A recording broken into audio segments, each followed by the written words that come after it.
Suatu perilaku kekerasan itu dapat terjadi ketika pihak otoritas membiarkan perilaku kekerasan itu terjadi. Harusnya kan sadar gitu kalau depresi ya berobat lah gitu.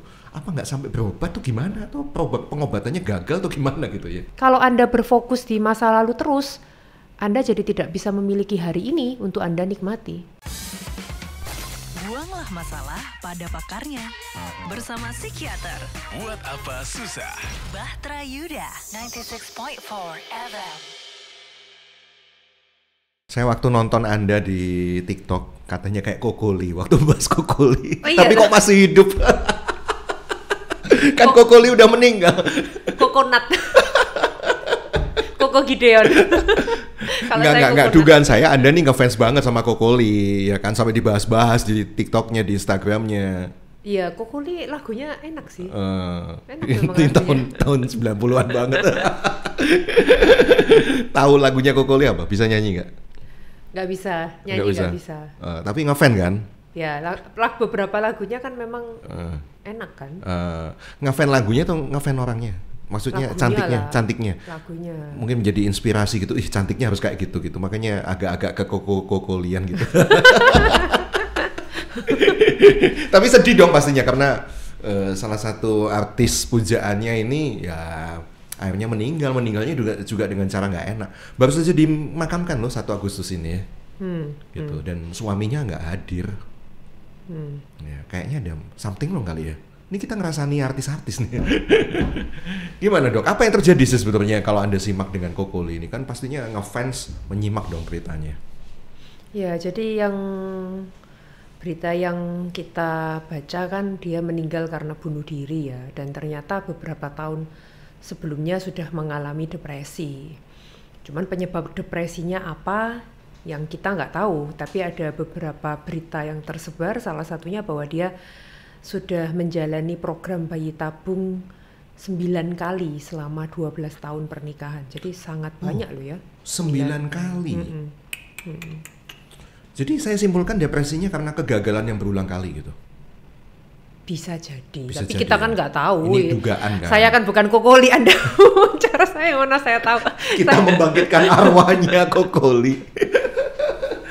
Enggak, maksud saya kita cari tahu kan sumbernya kenapa dia ini akhirnya memutuskan untuk bunuh diri. Pasti kan bunuh diri itu kalau ditarik mundur kan depresi, betul kan dok ya? Depresi kan macam-macam sumbernya kenapa gitu. Nah ini kita mencoba menarik lagi ke belakang, mungkin kegagalan gitu ya. Ada orang yang gagal berulang-ulang kali kan. Ada juga dok berita bertahun-tahun yang lalu itu anak SD gagal ujian, dapat nilai jelek terus gantung bunuh diri gitu. Kan ada juga kayak gitu kan?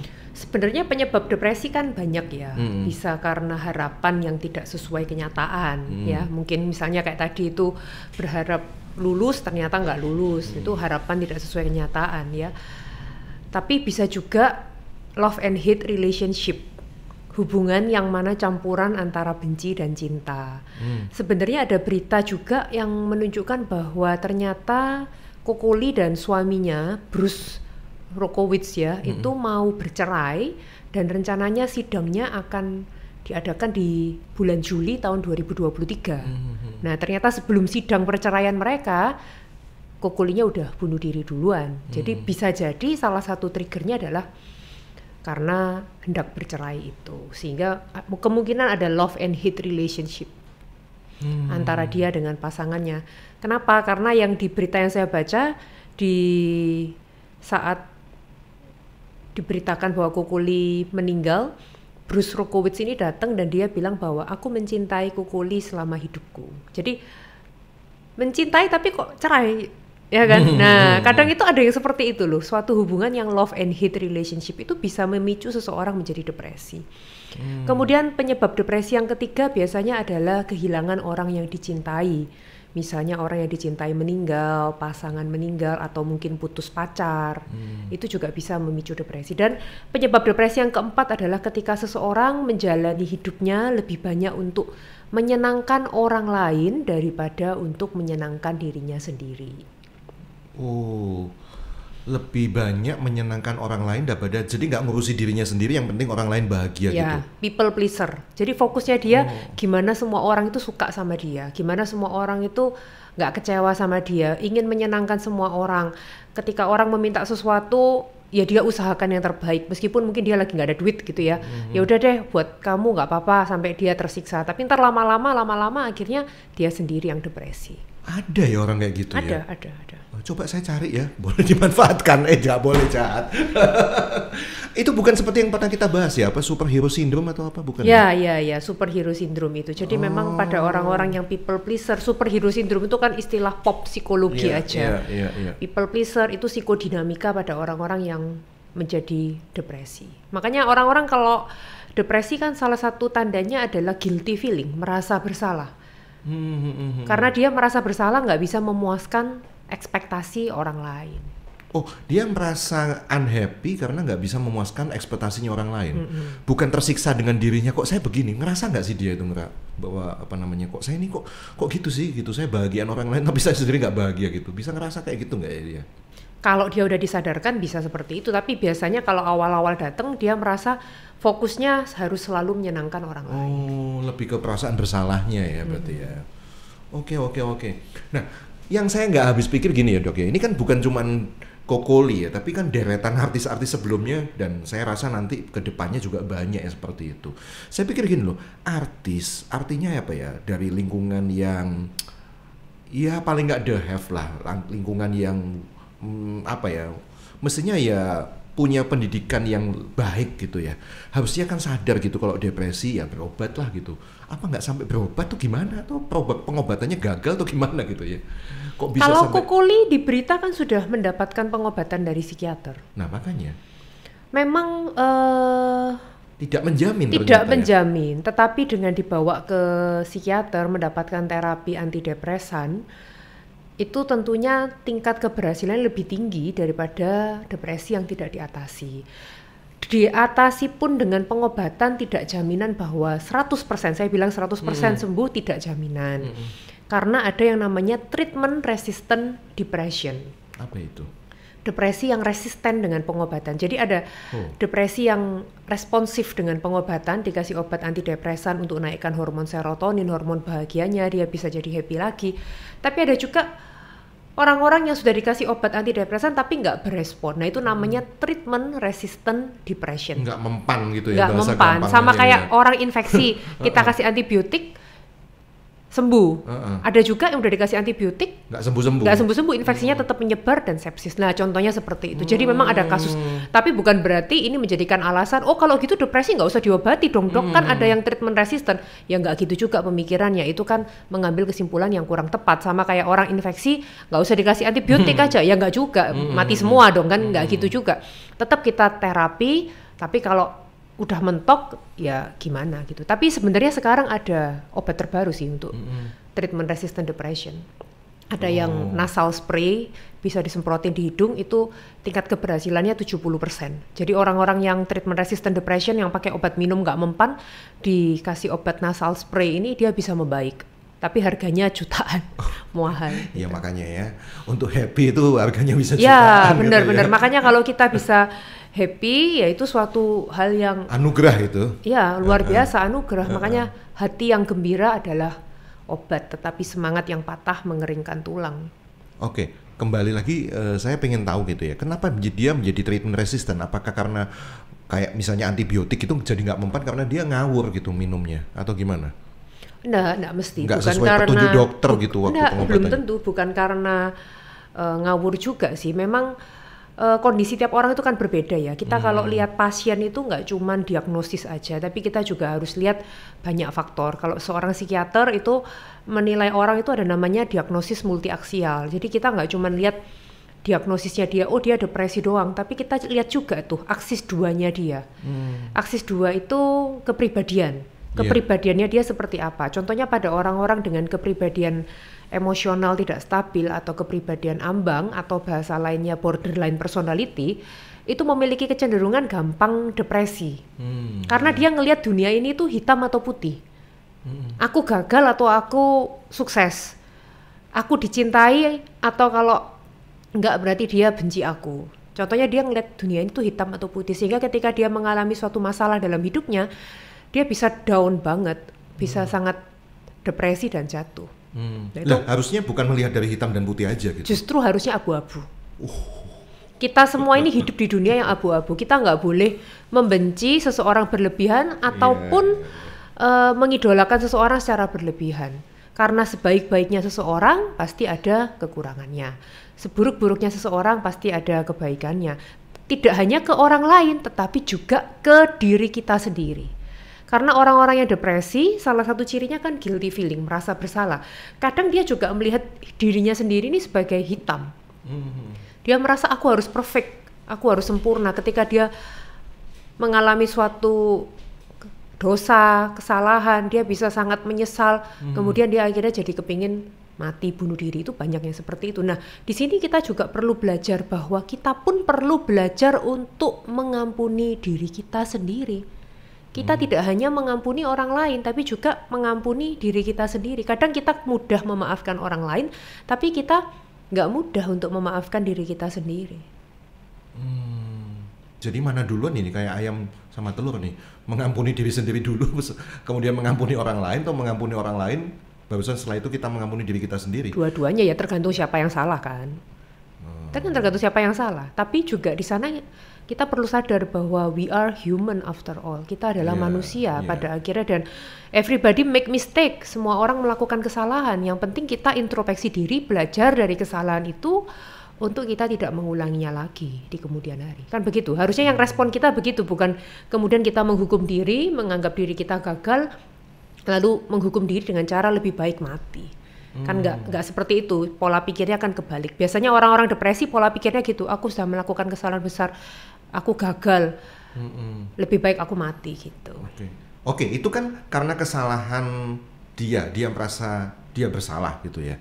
Ada juga faktor-faktor beberapa gangguan mental itu kan akibat orang lain ya. Misalnya ada pengalaman buruk di masa kecil, dia diperkosa misalnya, atau korban bullying. Nah itu kan akibat orang lain gitu ya. Dan dia menderita sebuah tekanan batin yang tidak bisa terungkapkan, akhirnya bisa jadi tuh kayak gitu, kemudian akhirnya memutuskan bunuh diri juga kan. Bisa nggak kayak gitu? Bisa banget, makanya tadi yang saya bilang itu diagnosis multiaksial tuh tadi. Kalau aksis 1 kan diagnosis ya, depresi. Aksis 2 tadi kan kepribadian yang bisa mencetuskan depresinya seringkali muncul. Aksis 3 adalah penyakit penyerta, contohnya pada orang-orang yang hipotiroid, tiroidnya rendah itu gampang depresi. Atau orang-orang yang ada epilepsi itu juga bisa gampang depresi. Atau orang-orang yang estrogennya rendah karena menopause atau habis melahirkan, baby blues, itu juga gampang depresi. Nah itu yang aksis 3. Nah aksis 4 ini yang tadi Koko bahas itu, masalah pencetus, itu masuk di aksis 4. Jadi kita harus lihat pasien itu secara holistik gitu ya kalau kita sebagai psikiater. Aksis 4-nya dia, masalah apa yang membuat dia sampai depresi, contohnya apakah dia mengalami kekerasan rumah tangga, ataukah dia mengalami pelecehan seksual, ataukah dia mungkin bercerai dengan suaminya, itu kita masukin di aksis 4. Jadi kita juga lihat juga, apa sih yang men-trigger dia kok dia sampai depresi. Jadi bisa banget. Nah, tapi orang-orang yang depresi itu biasanya kan terfokus di masa lalu. Ya, padahal problemnya itu udah selesai. Ya. Ya menurut dia belum selesai. Menurut dia belum selesai, tapi kenyataannya masa lalu juga nggak bisa diubah kan. Iya. Bukan saya bilang orang yang mengalami pelecehan seksual itu suatu hal yang gampang dan mudah. No, saya tahu itu suatu hal yang berat dan tidak mudah untuk dilalui. Tetapi kalau Anda berfokus di masa lalu terus, Anda jadi tidak bisa memiliki hari ini untuk Anda nikmati. Karena kita harus percaya bahwa semua pengalaman, baik maupun buruk, itulah yang menjadikan siapa Anda hari ini. Jadi ketika kita bisa acceptance, menerima semua pengalaman yang buruk sekalipun, kita petik pelajaran, maka itu akan bermanfaat untuk kehidupan kita di hari ini. Iya. Terseret-seret oleh masa lalu yang tidak kunjung selesai-selesai karena kita suka menariknya terus sampai hari ini, bahkan ke depan, itu ya bikin tertekan juga ya. Ibaratnya kayak naik mobil kan, kaca depan harus lebih besar daripada kaca spion. Oh filosofi kaca spion nih. Kalau kita ngeliatin kaca spion terus ya nabrak nanti kita. Iya, makanya dibuat lebih kecil ya. Nah kita tarik lagi gitu ya, setelah barisan artis yang bunuh diri ini ada Koko Lee, ada Sinéad O'Connor. Nah kalau ini saya ngefans, saya nggak begitu ngefans sama si Koko Lee.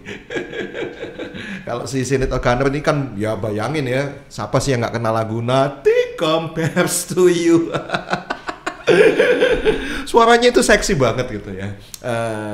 Dan nggak nyangka gitu setelah memang dia declare bahwa dia mengalami banyak gangguan mental dalam kehidupannya. Bahkan sejak kecil ya dia mengalami banyak kasus-kasus bahkan pelecehan gitu sampai akhirnya kalau nggak salah dia ditolong oleh seorang biarawati gitu. Dan ternyata sampai puluhan tahun pun itu tidak menyembuhkan gitu ya. Nah ini saya nggak paham gitu. Ada satu yang dicatat itu bahwa Sinead O'Connor ini dalam tweetnya di bulan Oktober 2020, berarti baru saja dia mengalami agorafobia. Ini yang paling terakhir gitu ya dari kasus gangguan mentalnya, yaitu membuat dia merasa ketakutan luar biasa kalau ada di tempat keramaian. Itu ada loh teman saya kayak gitu. Itu kenapa ya dok ya? Ya, kalau Sinead O'Connor itu kan banyak ya problemnya, nggak cuma agorafobia. Kalau saya baca juga ada bipolarnya, juga ada PTSD juga ada borderline personality. Jadi banyak ya. Jadi agorafobia itu adalah suatu ketakutan yang muncul ketika dia berada di suatu tempat yang ramai. Padahal dia artis kan, harus ada di tempat yang ramai gitu. Nah ini kenapa bisa begitu ya? Ya bisa aja, namanya fobia itu kan suatu ketakutan di suatu hal yang dianggap oleh dia membahayakan, padahal menurut orang lain bukan suatu hal yang membahayakan. Yang jadi pertanyaan saya juga begini. Dari catatan artis-artis tuh kalau ditelusuri gitu ya, biasanya kalau setelah dia meninggal gitu kan ditelusuri beberapa catatan histori penyakitnya gitu. Dari satu penyakit kemudian ke penyakit berikutnya, jadi nggak cuma satu gitu biasanya, bisa banyak. Ini kenapa dok? Maksudnya apakah penyakit-penyakit yang berhubungan dengan mental itu kalau satu nggak disembuhin tuh bisa mengakibatkan timbulnya yang lain gitu? Atau gimana? Atau dia nggak menyadari sebetulnya itu ada gitu? Kalau ini kan kasusnya namanya komorbid ya. Komorbid itu ketika munculnya banyak gangguan dalam suatu waktu yang bersamaan gitu. Jadi mungkin dia ada bipolarnya, ketika dia mood swing, moodnya bisa naik turun, bisa depresi, makanya mungkin dia akhirnya meninggal. Nah, tapi juga dia ada agorafobia, karena biasanya orang-orang yang depresi juga seringkali disertai dengan gangguan cemas, memang banyak. Cuman cemasnya macam-macam, ada yang cuman cemas tanpa alasan, ada juga yang jelas spesifik seperti agorafobia, jadi dia tahu apa yang dia takutkan. Dia tahu kalau dia takut di tempat keramaian. Jadi memang bisa aja komorbid. Bisa nggak suatu penyakit kejiwaan memberat? Juga sangat bisa. Orang yang awalnya depresi nggak teratasi, kemudian dia akhirnya muncul gejala psikotik. Dia dengar suara nyuruh dia bunuh diri, suara yang menghina, suara yang mengejek, bisa banget. Makanya kesehatan mental tuh sangat penting ya. Kalau memang Anda mengalami suatu gangguan, lebih baik segera ditangani, karena semakin cepat ditangani, hasilnya akan semakin baik daripada udah bertahun-tahun nggak diapa-apain, ya prognosisnya semakin buruk. Jadi ada kemungkinan memang ya kalau satu itu nggak cepat tertangani bisa mencetuskan yang lain gitu. Bisa dan memang tapi ada juga yang satu bukan jaminan juga bahwa dia pasti akan komorbid dengan yang lain, juga belum tentu. Tetapi bisa nggak berkembang, bisa nggak muncul komorbid juga bisa. Tapi yang pasti lebih memberat gitu ya, bukan nakut-nakutin loh ini. Kalau tidak ditangani ya gitu memberat. Okay. Kalau nggak ditangani. Dengan logika terbalik, bisa nggak sih gangguan mental itu sembuh-sembuh sendiri? Menurut penelitian, 1/3 dari orang yang mengalami gangguan mental bisa sembuh sendiri. 1/3, ya. 1/3-nya sembuh dengan obat dan bisa lepas. 1/3-nya sembuh dengan obat tapi nggak bisa lepas obat, karena kalau dia lepas obat dia kambuh. Dan 1/3-nya sembuh tanpa pengobatan. Cuman 1 di antara 3 ya ini. Jadi ya bukan berarti ya udah kamu harus jadi 1/3. Contohnya beberapa waktu lalu saya dapat pasien yang mana anaknya depresi, dari depresi berkembang menjadi psikotik. Ternyata bipolar dengan gejala psikotik, lalu saya sudah kasih obatnya nggak diminumin sama orang tuanya, karena takut lah apalah, dan mungkin dia sempat juga konsultasi ke orang lain, dibilang oh ini nggak psikotik, padahal sudah nggak nyambung ngomongnya. 2 minggu kemudian datang kontrol, loh kok keadaannya tetap nggak membaik, kok masih ngeblank, ternyata obatnya nggak diminumin. Dan waktu yang datang kedua orang tuanya bilang, saya ini dulu juga depresi dok, saya ini juga hampir bunuh diri, tapi saya bisa bangkit. Harusnya dia juga bisa tanpa obat. Ya saya bilang ya bapak bisa, tapi kan nggak jaminan kalau anak bapak bisa, dan ini kondisinya kan sudah berkembang dari depresi, sudah menjadi ngeblank, muncul gejala psikotik. Saya takut kalau nggak ditangani nanti kasihan anak ini masa depannya bagaimana gitu. Iya. Kan nggak bisa disamaratakan. Betul. Nah kita bergeser ke Pingkan Mambo. Ini edisi kita rasanya artis-artis ya, dengan gangguan-gangguan mentalnya. Ya setiap orang bisa kok gitu ya, entah itu ya kebetulan saking artis aja gampang terblow up gitu. Pingkan Mambo ini kesan saya kok banyak gitu ya ulahnya. Dan bisa menimbulkan gangguan buat orang-orang sekitar. Kok kayak gitu sih gitu. Gimana Anda punya tanggapan soal kepribadian dia? Ya, kalau kita mau menanggapi seseorang kan memang harusnya wawancara langsung dan juga tes. Betul. Jadi kalau menanggapi secara langsung mengambil kesimpulan kok kayaknya nggak etis juga. Tetapi kalau yang saya lihat sekilas, yang saya tangkep, sepertinya ada grandius ya, ide-ide grandius. Jadi dia merasa dirinya hebat. Misalnya kalau di beberapa kali wawancara yang lalu kan dia bilang dia memiliki banyak perusahaan gitu kan.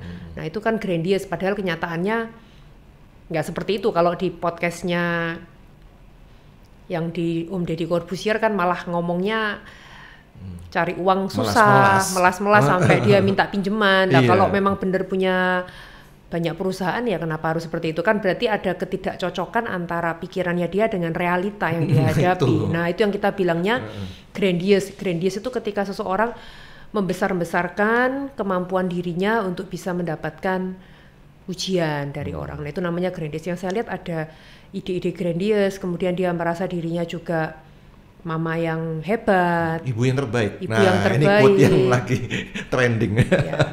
Saya yakin dia sudah berusaha yang terbaik sebagai ibu karena membesarkan 5 orang anak loh. 5 loh, wow, itu kan nggak mudah juga gitu. Jadi ya memang banyak yang dia alami, cuman dari responnya dia ada keinginan juga yang mungkin ingin dipuji ya. Yang saya lihat ingin mendapatkan simpati, sehingga mungkin kadang responnya kurang tepat dalam hal pengasuhan terhadap anak. Kadang itu kan kita mudah marah karena masalah sepele, tetapi kita bisa mengabaikan masalah besar. Nah kalau yang dari ceritanya Pingkan Mambo terakhir tuh kan ketika anaknya dilecehkan, itu sampai beberapa minggu kemudian ya nggak diapa-apain. Yang mantan suaminya itu, bahkan bukan mantan loh, mereka nggak bercerai loh, berarti suaminya ya, bahkan berpisahnya pun karena beberapa minggu kemudian Pingkan bertengkar dengan suaminya tersebut. Jadi bukan karena masalah anaknya dilecehkan, tetapi karena masalah yang lain. Nah ini kita yang perlu belajar ya. Kadang kita itu marah karena masalah sepele, tapi kita malah diam, tidak berani bertindak, mengabaikan masalah yang besar. Ya harusnya kita marah kalau ada suatu masalah yang besar, masalah yang mengancam nyawa, mengancam kehormatan, atau mungkin ketika kita diperlakukan dengan tidak baik atau tidak adil. Karena seorang anak itu harusnya dia mencari pembelaan itu ya dari orang tuanya. Suatu abusive behavior, suatu perilaku kekerasan itu dapat terjadi ketika pihak otoritas membiarkan perilaku kekerasan itu terjadi. Pihak otoritas tuh ya bisa orang tua, guru, kepolisian, ya, pemerintah membiarkan perilaku abusif itu tanpa ada suatu hukuman. Maka perilaku itu akan berulang. Makanya kenapa korban itu nggak mudah untuk speak up, untuk bicara. Korban itu pasti merasa malu untuk bicara. Kalau dia udah minta bantuan, mereka berani bicara, maka belalah. Yang diinginkan mereka itu dibela. Ada orang yang stand up for her, ada orang yang mau berdiri untuk membela dia. Nah itu yang mungkin nggak didapatkan sama Michelle ya, anaknya Pingkan Mambo itu. Tapi luar biasa ya Michelle, dia menjadi orang yang anak yang dewasa ya untuk seusianya. Jadi apa ya kesannya kalau satu kata gitu ya tentang Pinkan Mambo ini? Manipulatif atau gimana ya? Mungkin bukan manipulatif gitu ya. Kalau manipulatif gitu itu kan seringkali didapatkan pada orang-orang yang memutar balikan fakta untuk mencari keuntungan, mengontrol orang lain agar dia diuntungkan. Kalau Pinkan mungkin bukan secara khusus mencari keuntungan ya, tapi dia kepingin religius, kepingin diperhatikan, kepingin dipuji, gitu. Ya kita nggak tahu apa yang dialami oleh Pinkan, ya kita tetap harus respect dengan dia, be kind, because everyone you meet is fighting a battle you know nothing about. Jadi tetap baik sama semua orang karena kita nggak tahu apa yang dialami. Saya yakin Pinkan melalui banyak peristiwa ya dalam kehidupannya. Dia dikeluarkan dari grup musiknya, kemudian mungkin dia mengalami kehamilan tanpa suami yang bertanggung jawab, kan nggak mudah. Iya. Mengalami masalah keuangan, pasti banyak hal yang dialami sehingga dia sampai seperti ini. Iya, saya pikir dia baik-baik saja gitu karena dalam beberapa tahun yang lalu saya lihat dia di Instagram memproklamasikan dia menjadi gembala gitu sebuah gereja gitu. Ternyata kok nggak selesai kasus-kasus yang lalu ini. Nah, ini yang perlu kita mengerti ya, bahwa mental health, mental issue dapat terjadi pada siapapun. Pasien saya yang pendeta ada, pasien saya yang dokter juga ada. Ya pastilah. Nah, maksud saya dokter kesehatan mental juga bisa terganggu kesehatan mentalnya. Juga bisa. Kan? Maksud saya, nah itulah makanya kenapa kok kita ini seringkali kita tuh menghakimi orang yang mengalami kesehatan mental itu, oh kamu kurang iman gitu kan. Kadang kita bilangnya, oh kamu kurang iman, kamu kurang ibadah. Nggak segampang itu. Atau sebaliknya, orang ketika dia di dalam lingkungan yang misalnya udah spiritual, pasti akan baik-baik saja. Belum tentu kan? Belum tentu. Dan juga belum tentu orang yang dibesarkan di keluarga yang toksik atau keluarga yang broken home pasti dia jadi anak yang berantakan. Belum tentu juga. Karena semua itu tergantung bagaimana kita mencerna, bagaimana kita mengolah peristiwa-peristiwa itu. Kita mau jadikan itu sebagai pecut untuk membuat kita maju atau menjadikan kita berhenti dan diam atau bahkan mundur. Itu tergantung dari anaknya. Contohnya misalnya kayak anaknya Pinkan Mambo. Kalau kita lihat kan dia bisa dewasa menyikapinya. Belum tentu anak yang dibesarkan dari keluarga kaya, konglomerat bisa kuat juga, belum tentu. Tergantung bagaimana kita menyikapinya. Ditekan lewat penderitaan, tapi dia malah menjadi kuat. Nah, gitu kan mestinya ya. Oke. Mungkin mau jadi endorse untuk Pinkan Mambo gitu kan, nggak punya uang untuk ke dokter. boleh hubungin dokter. Bisa aja. Kan kayak Bang Hotman Paris ya kan. Dia kan terkenal juga gara-gara sering mengendorse untuk kasus-kasus di mana banyak kliennya nggak mampu. Kalau Bang Hotman di Kopi Joni, kalau Dokter Aime di Batra Yuda. Kopi Aime. Baik, Dokter Aime, terima kasih ya untuk obrolannya. Meskipun kita ngerasain beberapa artis, tapi saya harapkan Anda dapat sesuatu gitu yang bisa kita petik ya. Terima kasih Dokter Aime. Buanglah masalah pada pakarnya bersama psikiater. Buat apa susah? Bahtera Yuda 96.4 FM.